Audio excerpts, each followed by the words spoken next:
Alright, Assalamualaikum warahmatullahi wabarakatuh. Terima kasih kerana masih lagi setia dalam channel Cak Hardwork. So, cikgu nak mengucapkan terima kasih banyak-banyak kepada kamu semua yang masih lagi setia dengan update daripada cikgu. Alright, so tanpa buang masa lagi, jom sama-sama kita belajar.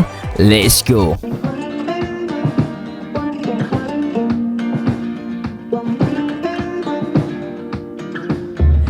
Alright, so untuk topik pada hari ini, cikgu akan membahaskan topik bagi silibus tahun 6 iaitu unit 7 yang bertajuk kelajuan. Seperti gambar rajah yang kamu semua boleh lihat dekat sini, cikgu ada letakkan gambar kuda yang warna putih ni. Cikgu ada letakkan motosikal berserta dengan kereta. Semua ini melibatkan kelajuan. Alright, jom kita sama-sama ke slide yang seterusnya. Okey, kalau awak tengok kelajuan di sini sampai dia punya spoiler yang dekat belakang ni sampai tercabut. Ini menunjukkan kelajuan ni telah memberi satu impak yang besar kepada keadaan ataupun kondisi kereta tersebut. Jadi apakah kelajuan? Apakah maksud kelajuan? Jom kita sama-sama lihat Okey, kelajuan ni menunjukkan kepantasan sesuatu objek bergerak. Kalau kita tengok gambar rajah yang previous tadi, yang sebelumnya tadi, dia tunjukkan kenderaan tu dalam mod yang sangat laju sehingga menyebabkan dia punya spoiler dekat belakang dia tu tercabut kan. Alright, kelajuan ni ialah ukuran cepat. Ini ialah definisi yang paling tepat lah ataupun yang paling lengkap. Kelajuan ialah ukuran cepat atau lambat sesuatu objek yang bergerak dari satu tempat ke satu tempat yang lain. So keyword dia ataupun kata kunci dia ialah ukuran cepat atau lambat. Itu kita perlu tulis kalau dia minta satu definisi Alright, seterusnya, kelajuan melibatkan ukuran jarak dan masa sesuatu objek yang bergerak. Okey, macam yang kita lihat tadi, okey, kalau awak nak kata okey, kelajuan tu kita nak lihat dia kepada ukuran cepat ataupun lambat. Jadi pemahaman kita akan faham, okey, kalau contohlah dalam situasi orang berlari, okey, situasi dalam pertandingan larian, mesti yang cepat akan sampai terlebih dahulu ke tempat ataupun ke garisan penamat. Begitu juga dengan dalam situasi dekat sini. Okey, jadi kelajuan melibatkan ukuran jarak. Okey, contohnya murid tersebut berlari dalam jarak 100 meter contohnya. Okey, dalam masa beberapa minit. Okey, dan murid itu ialah murid yang pantas untuk sampai ke garisan penamat. Sama juga dengan konsep kenderaan, okey, dan sebagainya yang bergerak lah yang melibatkan kelajuan. Okey, jom sekarang ni kita lihat kepada unit kelajuan. Alright, cikgu ada letakkan 3 format GIF dekat sini, 3 gambar format GIF. Yang di atas ialah gambar siput. Okey, yang kedua ialah gambaran animasi ataupun format GIF sekumpulan orang sedang berjoging ataupun berlari. Dan gambar yang ketiga ialah gambaran yang di awal tadi cikgu menunjukkan ini ialah pergerakan kenderaan. Okey, sekarang ni kita nak melihat kepada unit kelajuan tersebut. Okey, unit bagi ukuran kelajuan ialah sentimeter per saat ataupun dalam penulisan ringkas dia cm/s. Okey, ini ialah unit bagi ukuran kelajuan bagi kura-kura dan juga siput. Kalau awak tengok sini, kura-kura dan siput ni macam yang kita semua sedia maklum. Okey, haiwan ni ialah haiwan yang bergerak perlahan. Jadi dia tak boleh pergi dalam jarak yang sangat jauh untuk sesuatu masa yang telah ditetapkan. Jadi dia guna unit ukuran dia ialah sentimeter per saat. Okey, bagaimana pula dengan gambaran yang kedua ni? Kita guna ukuran apa? Okey, kita gunakan ukuran meter per saat. Bermaksud larian ataupun orang berjoging ke, okey, macam tupai ke. So dia menggunakan unit meter per saat, di mana dalam penulisan ringkas dia ialah m/s. Okey, kalau awak tengok dekat sini m/s. Okay. Alright, yang seterusnya kita akan lihat bagaimana ukuran yang diguna pakai untuk kenderaan yang bergerak. Okay, so Bukan sekadar kereta lumba saja, okey, kereta biasa ke lori ke bas ke kuda, kapal terbang, semua menggunakan unit kelajuan kilometer per jam. Okey, iaitu dalam penulisan ringkas ialah km/j. Okey, beza antara ketiga-tiga ni ialah unit yang berada di bahagian depan ni. Kalau awak tengok sentimeter per saat dengan meter per saat masih lagi menggunakan per saat, tetapi unit dia telah berubah cm kepada meter. Alright. Untuk kilometer ni dia mengambil jarak yang jauh dalam masa yang agak panjang. Jadi agaklah rumit bagi kita nak gunakan per saat. Jadi kita gunakan per jam. Kilometer ni kalau kita nak tahu, dia punya jarak dia sangat jauh dan masa yang diambil untuk sampai ke destinasi tu pun sangat jauh. Mana ada kapal terbang yang terbang baru berapa meter dah mula landing. Jadi tak logik. Dia nak pergi untuk jarak yang jauh, tiba-tiba tak sampai. Okey. Alright, okey, hubungan antara kelajuan, jarak dan masa. Okey. Seperti yang kita semua sedia maklum, cikgu dah terangkan beberapa kali juga tentang hubungan. Hubungan ni ialah melibatkan hipotesis. Okay, kalau contoh dalam set soalan ada tulis apakah hubungan bagi kelajuan dan jarak, contoh sebagai contoh. Jadi hubungan tersebut membawa maksud sebagai hipotesis lah. Jadi awak perlu gunakan, ada dua cara penulisan, sama ada awak gunakan semakin dengan semakin ataupun awak gunakan jika dan maka. Okey, so dekat sini objek yang bergerak laju bergerak lebih jauh dalam masa yang ditetapkan. Ini ialah pemerhatian dia. So itu ialah pemerhatian di mana objek yang bergerak lebih jauh dalam masa yang ditetapkan. Objek yang bergerak laju bergerak lebih jauh dalam masa yang ditetapkan. Jadi hipotesis dia ialah semakin bertambah kelajuan objek bergerak, semakin bertambah jarak yang dilalui oleh objek itu dalam masa yang ditetapkan. Di dalam penulisan hipotesis, sila pastikan cikgu nak ulang lagi sekali. Okey, pola ataupun corak perubahan yang ni bertambah perlulah selaras ataupun seragam dengan pola pertama dengan pola yang kedua. Okey, kalau awak tulis sini bertambah, bermaksud dekat sini pun perlu ada bertambah. Okey, bagaimana pula kalau situasi tu berubah? Okey, contohnya yang ni ialah bertambah, yang ni pula dia menurunkan. Awak perlu tulis dia dalam satu corak perubahan yang seragam. Contoh sini bertambah ataupun sini bertambah, sini berkurang. Sama juga dengan meningkat dan menurun. Sila pastikan dia berada dalam satu corak perubahan yang sama. Okey, contoh yang ada dekat sini, semakin bertambah kelajuan objek bergerak. Ini ialah pemboleh ubah manipulasi dia. Semakin bertambah jarak yang dilalui oleh objek itu. Ini ialah pemboleh ubah bergerak balas dalam masa yang ditetapkan. Okey, perlu ataupun tidak kita tulis dalam masa yang ditetapkan?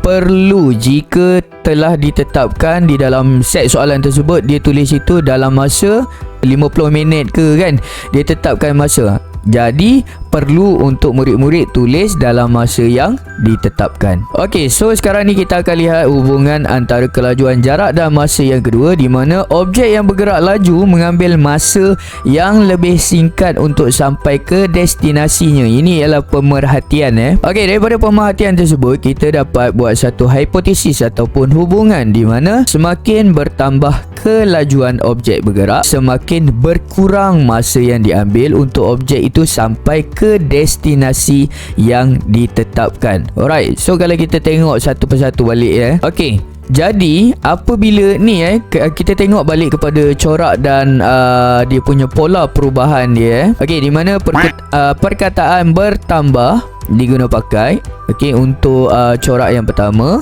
dan yang kedua kita guna berkurang. Nampak tak dekat sini? Okey, sini bertambah, sini berkurang. Kalau awak nak guna meningkat, sini akan jadi menurun contoh. Okey, so cikgu gunakan bertambah sebab dia lebih bersesuaian dengan penulisan kita untuk hubungan ataupun hipotesis dalam kita punya set soalan ni. Jadi penulisan dia ialah semakin bertambah kelajuan objek bergerak, semakin berkurang masa yang diambil untuk objek itu sampai ke destinasi yang ditetapkan. Ini bermaksud semakin berkurang masa ni ialah semakin cepatlah masa yang diambil. Awak tak boleh tulis dekat sini semakin cepat masa yang diambil, sebab pola tu dah berubah dengan pola yang pertama. Jadi kita perlu tulis dia dalam norma yang seragam ataupun norma yang selari. Kita tengok gambaran yang seterusnya. Ini masih lagi dengan format GIF. Ini ialah perlombaan di Lita Sepang perlombaan kereta F1. Okey, kalau awak tengok gambaran yang ada dekat sini, okey, cikgu akan terang satu persatu. Dia ada dia tunjukkan senarai peserta tersebut berserta dengan masa yang diambil. Okey. Alright, dekat sini kalau awak tengok yang ni ialah senarai nama dia F1 testing time. Okey. Di mana Formula 1 punya, okey, dia menggunakan jenis kenderaan apa? Okey, ni semua ialah kenderaan kereta lah. Tak adanya orang pergi Lita Sepang dia bawa kuda dekat dalam tu. Per lap time dia. Okey, inilah sebenarnya yang melibatkan kepada kelajuan. Okey, di mana kita tengok tadi kelajuan ni berhubung kait dengan masa. Okey, masa dan juga jarak. Alright. So, kita dah tahu hubungan antara kelajuan ni melibatkan jarak dengan masa kan. Jadi, kita nak tengok bagaimana kita nak kira kelajuan tersebut. Okey, kelajuan dapat dikira dengan cara membahagikan jarak yang dilalui kepada masa yang diambil. Okey, rumus kelajuan ni ialah kelajuan sama dengan jarak bahagi masa. Kalau dalam contoh soalan, dia tanya, kira jarak tersebut. Apa yang kamu perlu buat apabila dia suruh cari jarak, bermakna kelajuan dikalikan dengan masa. Alright, mengapa cikgu tulis dia dalam bentuk piramid ni, ataupun segitiga ni? Sebab di dalam piramid ni cikgu nak tunjukkan apa relevan yang cikgu dah buat dekat sini. Kalau awak tengok, ini ialah piramid dan cikgu ada sediakan ada satu garis melintang dan satu garis yang setentang, di mana garis tersebut berada dalam keadaan menegak. Kalau contoh kita nak kira jarak, mestilah formula dia ialah kelajuan kali dengan masa. Bagaimana pula kalau dalam set soalan tersebut dia ada tanya, kira masa yang diambil. Bermakna yang tinggal ialah jarak dengan kelajuan telah disediakan di dalam set soalan. Jadi, jarak perlu dibahagikan dengan kelajuan untuk mendapat masa. Begitu juga kalau kita nak cari kelajuan, di mana masa dan jarak pastinya akan ditulis di dalam set soalan. Jadi, kita perlu jarak bahagi masa untuk mendapatkan kelajuan. Kalau rasa kurang jelas, kita akan lihat kepada set soalan supaya kamu semua boleh melihat relevannya cikgu membuat satu konsep piramid dekat sini. Alright.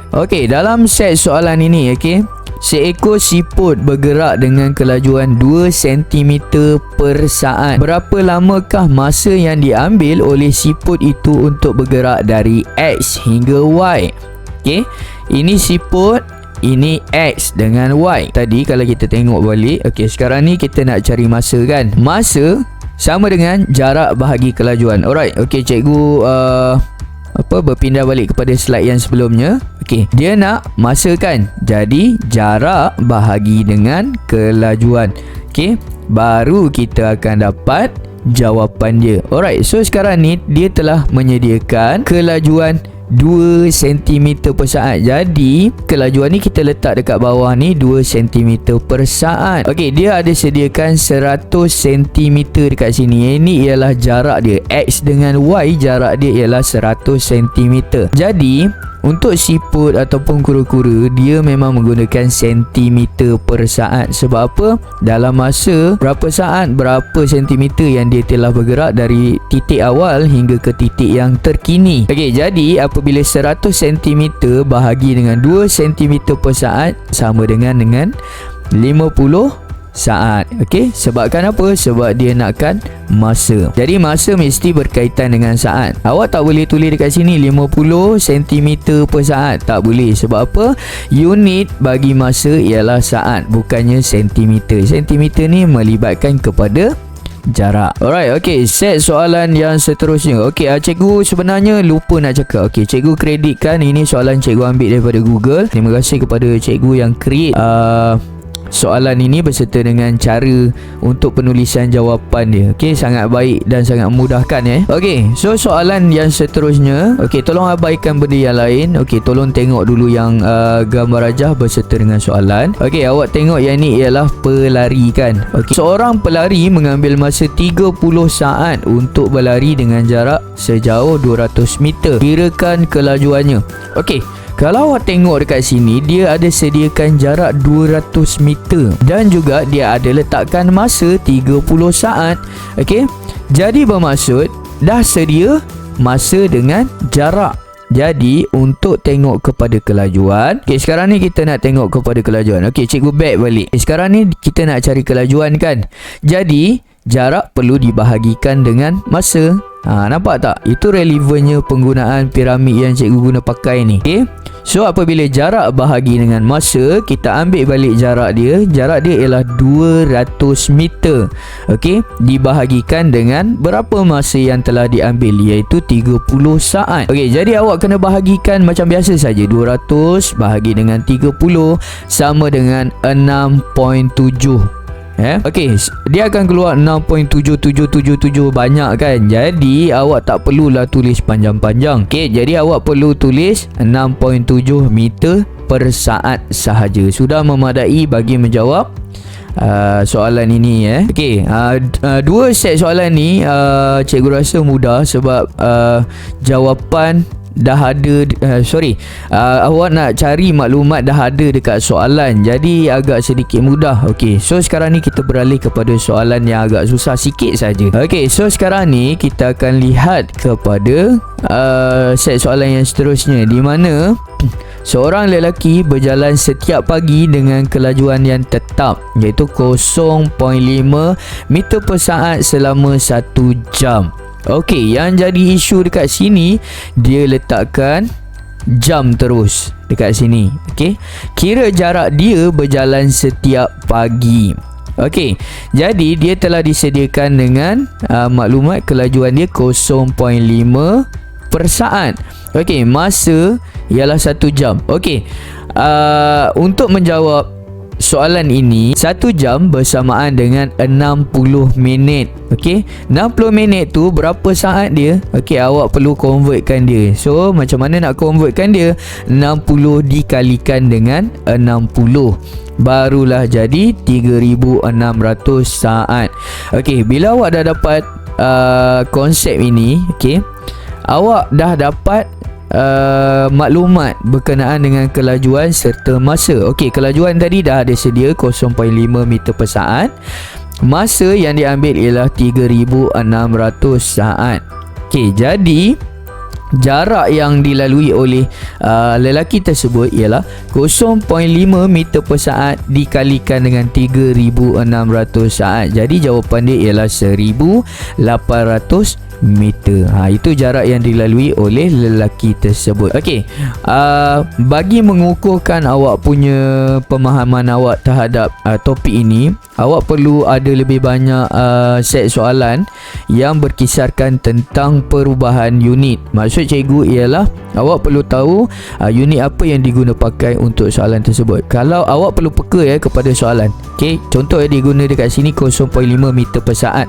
Bermaksud unit yang di akhir dia mesti jawapan dia, kalau dia tanya jarak, mesti jawapan dia meter, tak boleh jadi kilometer. Itu yang awak perlu peka. Jadi untuk menyambung kepada sesi pembelajaran ini, kamu semua yang berada di rumah yang dalam musim PKPB ni ataupun PKPD ni, tolong make sure kamu semua banyakkan latihan dalam topik unit kelajuan. Itu saja untuk pembelajaran kita pada hari ini. Bertemu cikgu lagi dalam channel yang akan datang. Bertemu cikgu lagi dalam silibus yang akan datang. Assalamualaikum. Bye.